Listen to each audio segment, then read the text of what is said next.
नमस्कार, राज्यसभा टीवी में आपका बहुत स्वागत है। मैं हूं आपके साथ अमृता चौरसिया। बिहार के सियासी रण में त्योहार के चलते प्रचार की मंद पड़ी रफ्तार आज से फिर रवां हो गई है। बीजेपी अध्यक्ष अमित शाह की आज बिहार में कई रैलियां होंगी, तो वहीं महागठबंधन के लिए नीतीश कुमार और लालू की जनसभाएं होंगी। विदेश राज्य मंत्री वीके सिंह के बयान पर बिहार की सियासत गर्मा गई है, तो दाल को लेकर भी बहस जोरों पर है। लोकतंत्र में दावों और वादों के साथ बिहार की जमीनी हकीकत और बुनियादी मुद्दों पर भी होगी बात। चलिए शुरू करते हैं लोकतंत्र का आज का सफर। सबसे पहले हेडलाइंस। वीके सिंह के बयान पर एनडीए में विरोध के सुर। प्रधानमंत्री से हस्तक्षेप की मांझी की मांग। महागठबंधन की भी तीखी प्रतिक्रिया। जेडीयू अध्यक्ष शरद यादव का बयान, कहा चुनाव के नतीजों से तय होगा आरक्षण के मुद्दे का स्थायी फैसला। त्योहार के बाद चुनाव प्रचार में तेजी। बीजेपी अध्यक्ष अमित शाह की आज कई जनसभाएं, नीतीश लालू की भी रैलियां।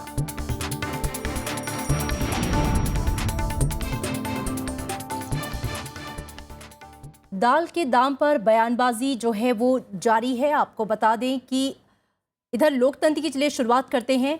बिहार चुनाव में दाल पर चल रही सियासत की जो खबर से बीजेपी नेता सुशील मोदी ने दाल की बड़ी कीमतों के लिए राज्य सरकार को दोषी ठहराया।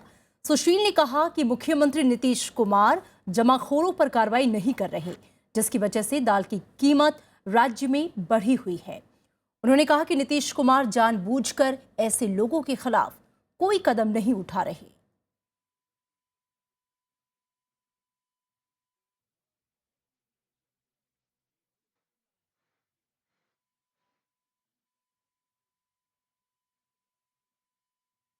बिहार विधानसभा चुनाव में महंगाई अब एक अहम मुद्दा बन गया है। दाल की बढ़ती कीमतों को लेकर महागठबंधन हर रोज एनडीए और केंद्र सरकार को घेर रहा है। महागठबंधन के नेता हर चुनावी सभा में मुद्दा उठा रहे हैं, तो एनडीए के नेताओं को मजबूरन जवाब देना पड़ रहा है।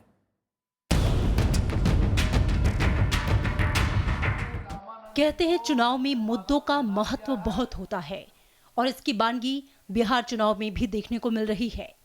महंगी दाल और महंगाई चुनाव में ऐसा मुद्दा बना है कि केंद्र सरकार के बड़े बड़े मंत्रियों को जवाब देना पड़ रहा है। महागठबंधन के नेता इस बड़े मुद्दे को हाथ से निकलने नहीं देना चाहते हैं।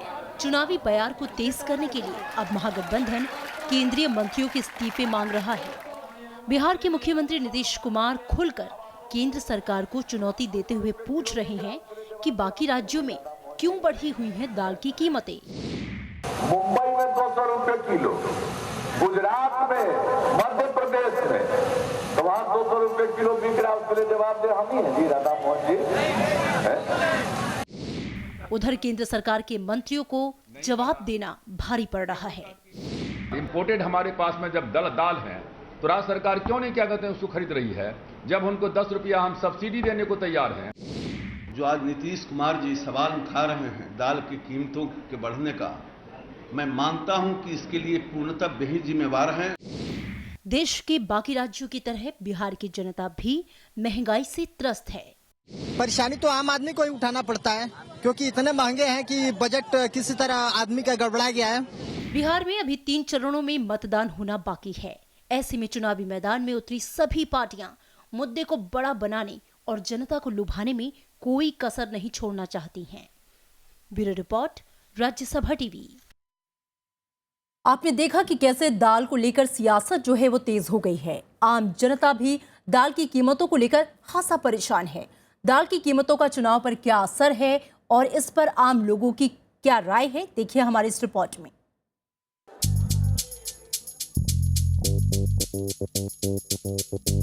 दिल्ली से लेकर पटना तक महंगी दाल लोगों की जुबान पर है। बिहार चुनाव पर पूरे देश की निगाहें हैं, लिहाजा मुद्दों के बाजार में इस वक्त दाल पर चर्चा सबसे ज्यादा हो रही है। लेकिन महंगी दाल का शिकार सबसे ज्यादा आम लोग हो रहे हैं। इन्हें पहले प्याज ने रुलाया और अब दाल दर्द दे रही है। बिहार के मोतिहारी के बाशिंदों की माने तो ये मुद्दा उन्हें वोट डालते वक्त भी याद रहेगा। महंगा तो वही है, कहाँ कोई चीज का डील हुआ है अभी तक। महंगाई का जो असर दिख रहा है, आदमी उसके हिसाब से किसी पार्टी को वोट डालेगा। ऐसी आमदनी है और ज्यादा हो रहा है, बाल बच्चेदार आदमी उसको मैनेजिंग नहीं हो रहा है। महंगी दाल से गोपालगंज के बाशिंदे भी परेशान हैं। आम लोग महंगी दाल से परहेज कर रहे हैं तो उसका असर दुकानदारी पर भी पड़ रहा है। आलम यह है कि बाजार में 2 से 3 क्विंटल दाल की बिक्री आज 30-40 किलो से ज्यादा नहीं बढ़ पा रही। दाल इतना महंगाई हो गया कि हम लोग खरीद के भी नहीं खा पाते हैं और ग्राहक भी हमारे दुकान पर नहीं आ पाते हैं। कस्टमर कोई भी आ रहा है जो 1 किलो 2 किलो दाल ले जाता था, इस समय 250 ग्राम ले जा रहा है। ऊपर से ब्लेम हमें लोग को कर रहा है कि आप महंगा बेच रहे हैं। अपने देश में तो दाल चावल स्टेपल डाइट है। अब जब वही नहीं रहेगा तो आदमी को बहुत शारीरिक रूप से भी कष्ट होगा। इतना महंगा दाल हो जाने से चलते उन लोग नहीं खरीद पा रहे, गरीब लोग। बिहार चुनाव में महंगी दाल को लेकर इस वक्त जबरदस्त आरोप प्रत्यारोप चल रहा है। केंद्र सरकार महंगी दाल का ठीकरा राज्य सरकार पर फोड़ रही है तो नीतीश कुमार केंद्र की नीतियों को जिम्मेदार ठहरा रहे हैं। मंचों से लेकर सोशल मीडिया तक महंगी दाल के मुद्दे पर सियासत हो रही है। Bureau report, Rajya Sabha TV. एक तरफ राजनीतिक दल हैं जो कि हर मुद्दे को चुनाव से जोड़कर जनता को रिझाने की कोशिश कर रहे हैं, लेकिन महंगाई की असली मार तो जनता ही झेल रही है। दाल हो या प्याज, जनता महंगाई के आंसू रोने के लिए मजबूर है। पटना में राज्यसभा टीवी संवाददाता कृति मिश्रा ने आम लोगों से बातचीत की। पहले प्याज ने रुलाया, अब दाल दुख दे रही है। वोटर सड़कों पर निकल गए हैं अपना विरोध दर्ज कराने के लिए। उनसे जानने की कोशिश करते हैं। मैडम, आपसे जानना चाहूंगी, आप एक गृहिणी हैं, घर चलाती हैं, दाल के दाम लगातार बढ़ते चले जा रहे हैं, कितनी मुसीबत है आपके लिए? मुसीबत मेरे लिए ना सब कुछ के लिए है। जो मजदूरी है, जो 2000-1000 रुपया कमाता है, वो 200 रुपया का दाल कहाँ से खरीदेगी और कहाँ से अपने बच्चे को पालन पोषण करेगी? उन्होंने वादा किया था कि 5 करोड़ लोगों को नौकरी दूंगा, जो कि वो टाई फिश हो गई। 16 महीने हो गए सरकार बने को, आज दाल 200 रुपए मिल रहे हैं, प्याज 80 रुपए किलो मिल रहे हैं। ये कहाँ की सरकार है? अच्छे दिन तो कहाँ है? अच्छे दिन केंद्र सरकार पर कहीं ना कहीं लोगों का गुस्सा है, लेकिन केंद्र सरकार लगातार काम कर रही है। जो ब्लैक मार्केटर्स हैं, होल्डर्स हैं, उन पर एक्शन ले रही है। दाल भी जब्त की है। उन्होंने कहा है होलसेल मार्केट में आएगी, उसके बाद रिटेल के जो दाम है वो कम होंगे। आप कितना आश्वस्त हैं? ये बिल्कुल बात गलत है मैडम। दाल का दाम दिनों दिन बढ़ती जा रही है। आज के डेट में दाल जो है 220 रुपए किलो है। ये जितने भी साहूकार और मुनाफाखोर हैं, ये सरकार के एजेंट हैं और ये सरकार अपने ऊपर जिम्मेवारी नहीं लेना चाहती है। देख रही है कि चुनाव का समय है और ये अपने शिकंजा बिल्कुल नहीं कस रही है। सरकार बिल्कुल गैर जिम्मेवार सरकार है और हम चाहते हैं कि जो पुराने दिन है वही लौटा दिया जाए। अच्छे दिन के हम लोग सपना नहीं देख रहे हैं। जी हाँ, तो कहीं ना कहीं लोग चाहते हैं कि जो दाल है वो वापस उनकी थाली में लौट आए और जो महंगाई है उस पर काबू पाया जाए। पटना से कैमरामैन सरोज के साथ कृति मिश्रा, राज्यसभा टीवी। त्योहार के बाद बिहार में आज से तीसरे, चौथे और 5वें चरण के लिए चुनाव प्रचार में तेजी आएगी। बीजेपी अध्यक्ष अमित शाह आज बिहार में पीपरा, मीनापुर, जमालपुर समेत कई जगहों पर रैलियां करेंगे। तो वहीं केंद्रीय मंत्री भी प्रचार के रण में उतरेंगे। महागठबंधन की ओर से मुख्यमंत्री नीतीश कुमार और आरजेडी अध्यक्ष लालू प्रसाद यादव की जनसभाओं के कार्यक्रम है। नीतीश कुमार मांझी, मीनापुर, मधुबन, बरुराज, मुजफ्फरपुर, ढाका और नौतन में जनसभाओं को संबोधित करेंगे।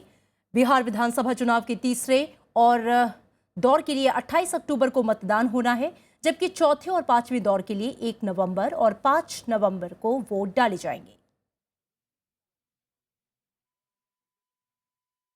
तो चुनाव प्रचार में तेजी आ गई है। त्योहारों में ये तेजी थोड़ी सी मंद पड़ी थी, लेकिन अब जाहिर तौर पर ये तेजी आई है और आज कई कार्यक्रम हैं, कई चुनावी रैलियां हैं, चाहे बीजेपी अध्यक्ष अमित शाह की बात करें या फिर महागठबंधन के नेताओं की। सीधा रुख करेंगे पटना का, जहां से हमारे साथ जुड़ रहे हैं डॉक्टर शकील, राजनीतिक विश्लेषक हैं। डॉक्टर शकील, आपका बहुत स्वागत है। और जाहिर तौर पर चूंकि त्योहार अब कल दशहरा खत्म हुआ, उसके बाद अभी माना जाए कि प्रचार प्रसार में बहुत ज्यादा तेजी आएगी और उसी लिहाज से बयानबाजी भी अब तेज होगी। हाँ, बयानबाजी तो तेज अब होनी ही है और इस बीच में कुछ ऐसी घटनाएं हुई हैं। एक तो इस पूरे चुनाव में पहली बार महंगाई एक मुद्दा बना और ये महंगाई अभी तक जो चुनावी मुद्दे बन रहे थे, दोनों जो बड़े गठबंधन इस चुनाव में बिहार में लगे हैं, वो या तो रिजर्वेशन का मुद्दे को उठा रहे थे या बीफ के मुद्दे को उठा रहे थे या दंगों के मुद्दों को उठा रहे थे, लेकिन महंगाई मुद्दा नहीं बन रहा था। अभी भी बिहार के लोगों के लिए बेरोजगारी मुद्दा नहीं बन रहा है इस चुनाव में। यहाँ से जो माइग्रेशन होता है लोगों का, वो मुद्दा नहीं बन रहा है। बाढ़ और सुखाड़, अब आने वाले चुनाव उन्हीं इलाकों में होंगे जहाँ के बाढ़ एक बड़ा मुद्दा है, वो मुद्दा, उसकी मार झेलते हैं लोग। तो अब ये अच्छा है कि ये मुद्दे बन रहे हैं और सरकारों को, चाहे वो केंद्र की सरकार हो या राज्य की सरकार हो, उनको अब जवाब देना पड़ेगा। और ये एक दूसरे के सर पर ठीकरे फोड़ने के बजाय उन्हें ये बतलाना होगा कि वो कैसे इन सारे कामों को जो बिहार के विकास से जुड़े हैं, महंगाई का सवाल है, उसको वो कैसे नियंत्रण करेंगे। ये सही है कि केंद्र सरकार की नीतियों की वजह से दाल की कीमतें बढ़ी हैं, लेकिन ये भी सही है कि बिहार राज्य सरकार ने तो जमाखोरों के यहाँ कोई छापामारी अभी तक नहीं की है बिहार के अंदर।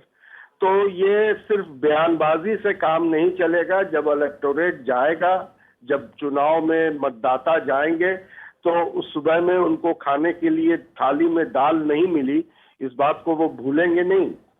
जी डॉक्टर शकील, हम देख रहे हैं कि बिहार में इस बार दाल और महंगाई ही एक बड़ा चुनावी मुद्दा बन गया है। इसी के इर्द गिर्द सारी बयानबाजियां हो रही हैं।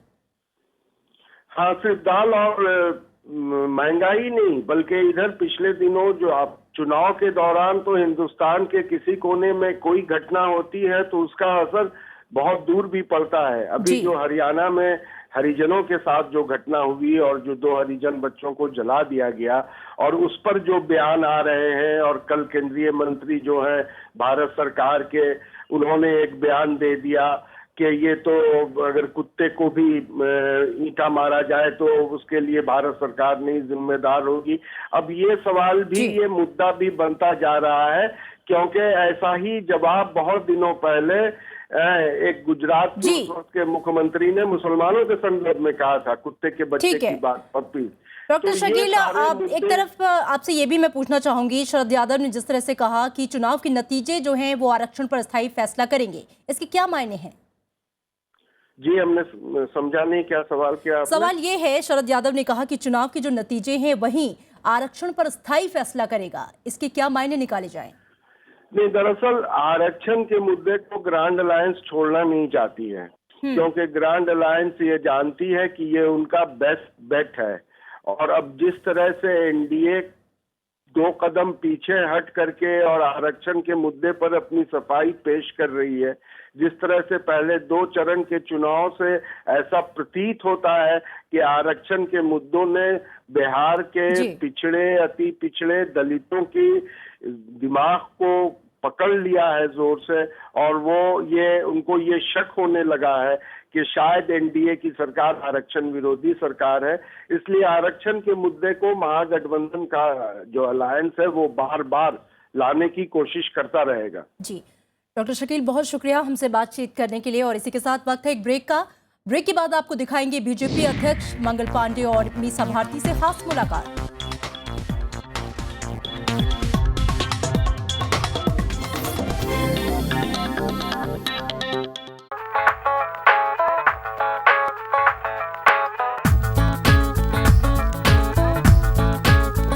इस अंक में हम आपको रूबरू करा रहे हैं अफ्रीका से। 54 देशों का समूह है Africa. Democratic one for a democratic republic. Africa में हो रहा है तेजी से विकास। Building a new cohesive strong nation. देखिए इंडिया अफ्रीका फोरम समिट के अवसर पर बदलता अफ्रीका, सिर्फ राज्यसभा टीवी पर। दो राह समय के रथ को घर घर नाद सुनो, सिंहासन खाली करो कि जनता आती है। राजनीतिक मूल्यों में गिरावट, बिखरता सामाजिक ताना बाना, गुम होते सरोकार और भागम भाग भरी जिंदगी जब घने अंधेरे की उदासी में ले जाती है तो दिनकर का प्रकाश उसे उम्मीद के उजाले से भर देता है। विरासत में इस बार जोश और जज्बे के शानदार कवि रामधारी सिंह दिनकर, सिर्फ राज्यसभा टीवी पर।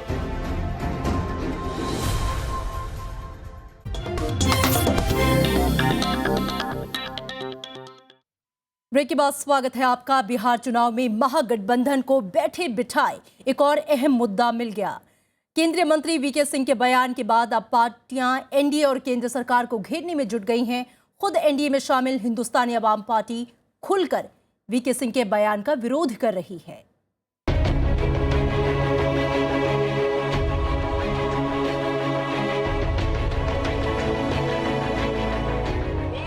बिहार विधानसभा चुनाव में अब राष्ट्रीय मुद्दे अहम हो गए हैं। ताजा मामला विदेश राज्य मंत्री वीके सिंह के बयान का है, जिसको लेकर एनडीए के भीतर भी विरोध के सुर उठ रहे हैं। एनडीए की सहयोगी पार्टी हिंदुस्तानी अवाम मोर्चा ने इस पूरे मामले में प्रधानमंत्री से हस्तक्षेप और साथ ही वीके सिंह पर कार्रवाई की मांग की है। वीके सिंह का जो बयान आया है वो आपत्तिजनक है। उनको देश की आम आवाम से माफी मांगनी चाहिए ऐसे बयान के लिए, और मैं प्रधानमंत्री जी से रिक्वेस्ट करता हूं कि ऐसे मंत्रियों को मंत्रिमंडल से बर्खास्त करना चाहिए, मंत्रिमंडल से बाहर का रास्ता दिखाना चाहिए। उधर महागठबंधन ने वीके सिंह के इस बयान पर तीखी प्रतिक्रिया दी। वीके सिंह ने यह कल बयान दिया कि कुत्तों को पत्थर फेंका जाए तो इससे प्रधानमंत्री का दोष नहीं है, चुल्लू भर पानी में डूब जाना चाहिए लोगों को। वीके सिंह अपनी जातीय मानसिकता से ग्रस्त होकर के दलित विरोधी वक्तव्य दे रहे हैं। आने वाले लोकसभा के सत्र में, राज्यसभा के सत्र, दलितों पर अत्याचार संसद के मुख्य मुद्दे बनेंगे। हालांकि इस बीच विदेश राज्य मंत्री वीके सिंह ने भी इस पर सफाई दी है। देखिए, ये जो मेरा वार्तालाप हुआ एक पत्रकार के साथ, इसमें दो अलग अलग बातें थी। दोनों को जबरदस्ती लिंक कर दिया गया और एक अलग तरह की दूषित पिक्चर दिखाने की कोशिश की है। बिहार में अभी 3 दौर का मतदान बाकी है। ऐसे में प्रचार और बयानबाजी के साथ आरोप प्रत्यारोप का सिलसिला तेज हो गया है। Bureau report, Rajya Sabha TV. और इधर जेडीयू अध्यक्ष शरद यादव ने कहा है कि बिहार का चुनाव परिणाम आरक्षण के मुद्दे का कोटा लाभार्थियों के पक्ष में स्थायी रूप से फैसला कर देगा। उन्होंने कहा कि बिहार चुनाव में सामाजिक गैर बराबरी और विकास दोनों ही मुद्दा महत्वपूर्ण है, और इस बात पर जोर दिया कि बिहार में बहुसंख्यक लोग आरक्षण श्रेणी में आते हैं। उन्होंने आरएसएस प्रमुख मोहन भागवत के बयान का भी जिक्र करते हुए कहा कि आरक्षण पर दिए गए बयान से दलित और पिछड़े वर्ग पर व्यापक असर पड़ा है। बिहार में शांतिपूर्ण और निष्पक्ष चुनाव कराने के लिए चुनाव आयोग बेहद सतर्क है, लिहाजा छापेमारी अभियान लगातार जारी है। चुनाव आयोग ने कल वैशाली जिले से 1,59,000 रुपए और भोजपुर से 3,82,000 रुपए बरामद किए। इस दौरान आयोग ने 2,847 लीटर अवैध शराब भी जब्त की। साथ ही मुजफ्फरपुर से 2 मैगजीन बरामद किया। इसके अलावा आदर्श आचार संहिता के उल्लंघन के तहत सार्वजनिक संपत्ति के गलत इस्तेमाल को लेकर 3 मामले और लाउडस्पीकर एक्ट के उल्लंघन को लेकर 1 मामला दर्ज किया गया। बिहार चुनाव में पहले 2 चरणों में 81 सीटों पर मतदान का काम जो है वो पूरा हो चुका है। सियासी घमासान में अब बारी तीसरे दौर की है और इसमें 6 जिलों की 50 सीटों पर 28 अक्टूबर को वोट डाले जाएंगे। तीसरे दौर में सबसे ज्यादा पटना में 14 सीटें हैं।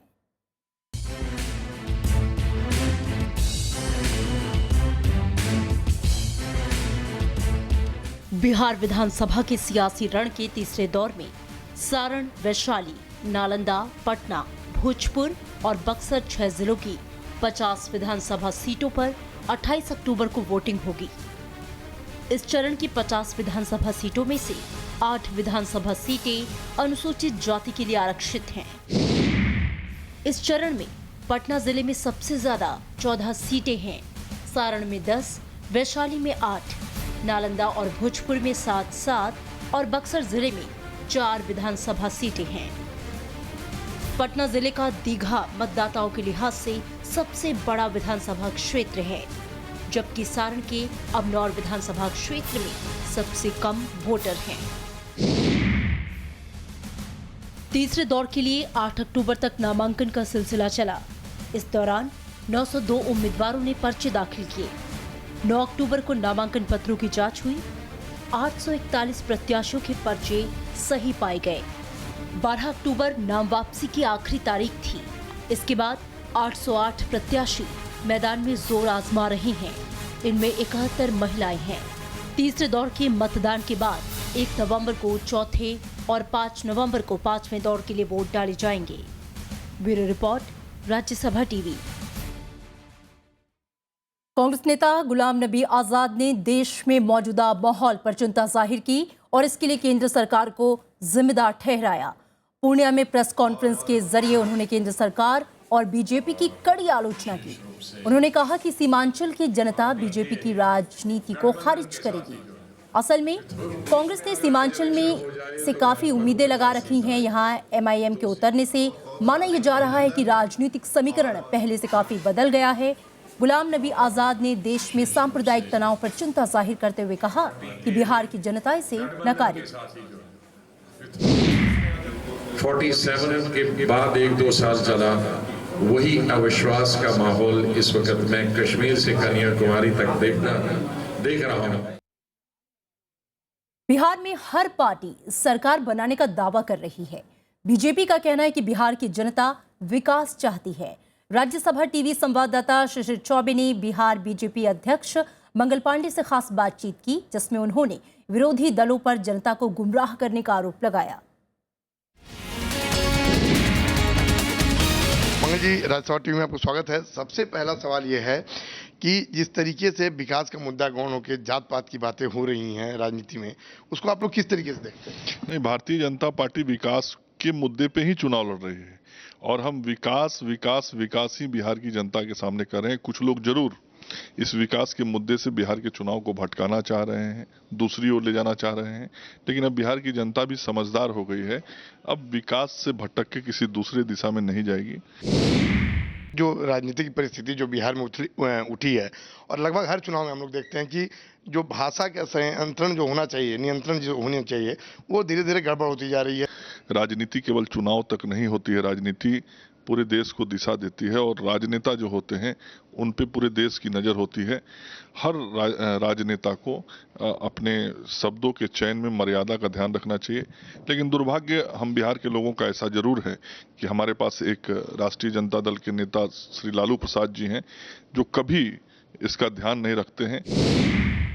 मंगल जी, फिर क्यों आप भी कह रहे हैं कि कोई पिछड़ा ही मुख्यमंत्री हो गया, अति पिछड़ा ही होगा? आप भी तो बोलने पे मजबूर हुए। कहीं ना कहीं लगता है कि लालू यादव इस बात को लेकर जनता के बीच कन्विंसिंग हो रहे थे। नहीं, ये जो विषय आप कह रहे हैं, यह भारतीय जनता पार्टी का पार्लियामेंट्री बोर्ड तय करेगा कि कौन मुख्यमंत्री होगा। ये किसी नेता के विचार से ये तय नहीं होता है। भारतीय जनता पार्टी के पार्लियामेंट्री बोर्ड को यह अधिकार है कि वो ये तय करेगा कि हमारा मुख्यमंत्री का चेहरा कौन होगा। आखिरी सवाल ये बता दीजिए, लड़ाई किससे है, नीतीश से या लालू से? बीजेपी जो लड़ रही है वो किससे लड़ रही है? दोनों ने गठबंधन बनाया है, लेकिन दोनों बिखर गए, दोनों की पार्टियां बिखर गई हैं, इसलिए लड़ाई में वो नहीं है। लड़ाई बहुत स्पष्ट है।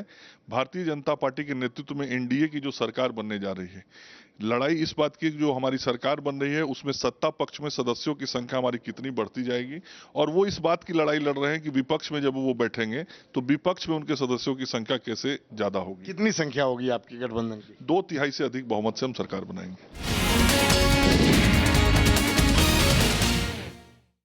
और इधर आरजेडी प्रमुख लालू प्रसाद यादव की बेटी और नेता मीसा भारती इन दिनों पार्टी और अपने भाइयों के लिए प्रचार में जुटी हुई हैं। उनकी माने तो बिहार में जाति एक सच्चाई बन गई है, लेकिन जाति के नाम पर वोट महागठबंधन नहीं बल्कि एनडीए के नेता मांग रहे हैं। प्रचार के दौरान उनसे राज्यसभा टीवी संवाददाता रविंद्र सिंह श्योराण ने खास बातचीत की। महुआ विधानसभा क्षेत्र से प्रत्याशी आरजेडी प्रत्याशी तेज प्रताप की बहन और आरजेडी की नेता मीसा भारती जी हमारे साथ हैं। अभी अपन ने देखा कुछ साल पहले मैडम थोड़ा सा आरजेडी का ग्राफ गिरा है, तो क्यों आप मतलब आरजेडी को इस बार लोग वोट दें, क्या खास कारण है इसका? देखिए, आरजेडी वैसे देखा जाए तो सबका ग्राफ गिरा है। लोकसभा चुनाव को अगर आप छोड़ दें, मोदी जी जो नरेंद्र मोदी जी हमारे प्रधानमंत्री हैं, उन्होंने क्या सिर्फ वादे ही किए हैं, जुमले। आप उनके जो राष्ट्रीय अध्यक्ष हैं वो कहते हैं मोदी जी आते हैं भाषण में कुछ बोल जाते हैं, उनके राष्ट्रीय अध्यक्ष जी आते हैं कहते हैं ये तो जुमला था। तो अब ये बिहार के लोग को सोचना है कि किसका साथ देना। क्या इस बार भी चुनाव वही जातिवाद के आधार पर ही होगा? देखिए, जाति एक सच है, इसको कोई नकार नहीं सकता। और सबसे ज्यादा आज की डेट में बीजेपी इसका इस्तेमाल कर रही है। आप अभी हमारे केंद्रीय मंत्री हैं गिरिराज सिंह जी ने, क्या जरूरत पड़ी, अगर आप जाति को नहीं मुद्दा बना रहे हैं तो आपको ये कहने की क्या जरूरत पड़ी कि बीजेपी से कोई भी स्वर्ण जाति का चीफ मिनिस्टर का उम्मीदवार नहीं होगा। लेकिन एफआईआर तो लालू जी के खिलाफ भी हुई है। देखिए, एफआईआर हुआ है। देखिए, एफआईआर नेताओं का काम है भाषण देना और चुनाव आयोग का काम है केस करना। लालू जी ने कुछ भी ऐसा नहीं कहा। लालू जी ने जो सच्चाई थी, जो बिहार की सच्चाई है, उसको बोला है। और मोदी जी तो खुलेआम जनता को घूस दे रहे थे कि हम आपको टीवी देंगे, फ्री में टीवी देंगे, जिसके ऊपर आप मोदी जी का भाषण सुन सकते हैं। जो आरक्षण का मुद्दा है, जो मोहन भागवत जी ने आरक्षण का मुद्दा उठाया, तो ये सब चुनाव को देख के, रख के, ध्यान में रख करके इस तरह के इश्यूज आते हैं। तो मेरा कहना है कि चुनाव जब एक बार खत्म हो जाए तब आप इस पे डिस्कशन कराइए ना कि आरक्षण होना चाहिए, नहीं होना चाहिए। इसको क्यों मुद्दा, हमारे तरफ से तो विकास को मुद्दा बनाया जा रहा है, जिसपे बैंक फुट पे जा रही है बीजेपी। तो एक बार सामने आए, हमसे विकास के मुद्दे पे हमसे बात करें। थैंक यू, शुभकामनाएं। ये थी मीसा भारती जी, जिनका कहना है कि इस विधानसभा चुनाव में आरजेडी को पहले से ज्यादा बहुमत मिलेगा और इस बार फिर से एक बार विश्वास जनता का पैदा होगा। महुआ से कैमरामैन प्रेम के साथ रमन सिंह शोराण, राज्यसभा टीवी।